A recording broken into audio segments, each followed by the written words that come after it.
I think it was after, was it before a dance practice? I think it was before.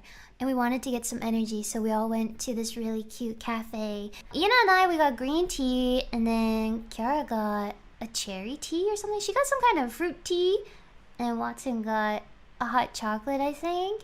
And Ina and I, our green tea came with syrup, like sweetener if you wanted it sweet. And I didn't want my syrup because I like my teas to be on the bitter side.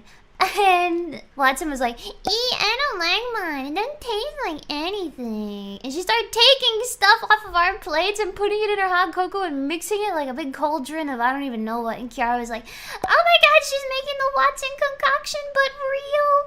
I was like, ew. She put by the end of it, her hot chocolate had bananas, fruit tea, sugar syrup, pieces of cake, and she kept mixing it, and then she drank it. She's like, it's not that bad. It's actually pretty good. Amelia chefs it. I don't know what she was trying to do with that, but I mean, hey, if it works, right? Kiara was like, I cannot believe.